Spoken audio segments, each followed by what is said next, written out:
আসসালামু আলাইকুম, কেমন আছো সবাই? আজ আমি তোমাদেরকে দেখাবো হ্যাঙ্গিং প্ল্যান্ট। এই হ্যাঙ্গিং প্ল্যান্টটা আমি খুব সহজে বাসায় কিভাবে বানিয়েছি তা দেখে নাও। প্রথমে আমি দইয়ের খালি একটি পট রং করে নিয়েছি নিজের ইচ্ছে মতো। এরপর আমি আমাদের ফেলে দেওয়া হেডফোনের তারগুলোকে একটু ছোট বড় বিভিন্ন আকৃতিতে কেটে নিয়েছি এবং গ্লু গান দিয়ে পাতার শেপে সেই তারের দুই সাইড থেকে ফিল আপ করে উপর থেকে পাতাগুলো যত বড় দিয়েছি, নিচে থেকে আমি আস্তে আস্তে পাতাগুলো একটু ছোট করে দিয়েছি, যেন দেখতে একটু ন্যাচারাল ওয়ে আসে। যদিও এটা শুধু গ্লুগান দিয়েও করা যায়, তারপরও আমি একটি তার ব্যবহার করেছি যেন আমার লতাগুলো একটু টেকসই হয়, সহজে ছিঁড়ে না যায়। তার আগে আমি কাগজের উপরে একটু তেল লাগিয়ে নিয়েছিলাম যেন আমি এটা সহজে তুলতে পারি। এরপরে যে গ্লু গানের আঠাগুলো যেগুলোতে সমান হয়ে লাগেনি, অনেক জায়গায় কম বেশি হয়ে আছে, একটু বাড়তি থাকে, সেগুলো শেপগুলো কেচি দিয়ে কেটে পাতার আকৃতিটা আমি ফিনিশিং করে নিয়েছি যেন দেখতে কোনো বাড়তি আকৃতি দেখা না যায় এবং পাতার আকৃতিগুলো সুন্দর লাগে। এরপরে আমি এটাকে রং করে নেব। রঙের জন্য আমি অ্যাক্রিলিক পেইন্ট ব্যবহার করেছি।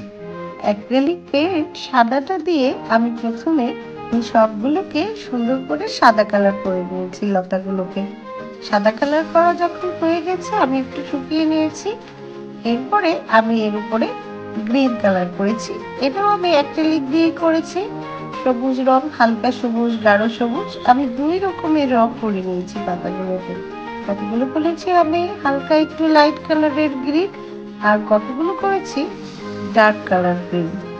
ডার্ক কালার গ্রিন করেছি এবং হালকা করেছি কারণ পাতাগুলো দুই রঙের করলে দেখতে খুব বেশি সুন্দর লাগে। এক রঙের থাকে দেখতে ন্যাচারাল লুকটা ঠিক মতো আসে না। আমি যে পটটা রং করে নিয়েছিলাম সেই পটটার আকৃতিতে শোলা কেটে নিয়েছি। ভিতরে কিছু শোলা দিয়ে টাইট করে শোলাটাকে বসিয়ে দিয়ে তাতে গ্রিন কালার করে নিয়েছি যেন দেখতে সিমিলার লাগে। এরপরে আমি কিছু ঘাসের আকৃতি গ্লুগান দিয়ে করে নিয়েছিলাম ছোট ছোট, সেগুলোকেও গ্রিন কালার করে নিয়েছি। এরপরে গ্লুগান দিয়ে আমি সবগুলো লতাকে আটকে নিয়েছি। এই টপটা শোলাটার সাথে মাঝখানে সবগুলোকে আটকে নিয়েছি সুন্দর করে। একটা একটা লাইট কালার, একটা একটা ডিপ গ্রিন কালার দিয়ে আমি লতাগুলোকে আটকে নিয়েছি।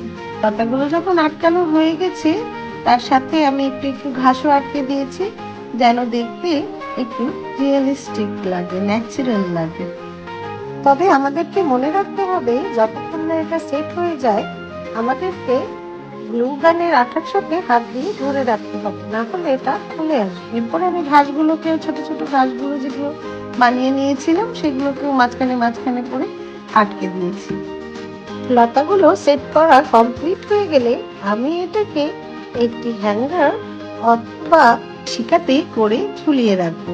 দেখো, এটা আমি তোমাদের কাছে থেকে দেখিয়ে দিলাম কেমন লাগছে। এরপরে আমি একটি শিকাতে এটাকে হ্যাঙ্গিং করে ঝুলিয়ে দিয়েছি। এটা কিন্তু দেখতে খুব সুন্দর হয়েছে।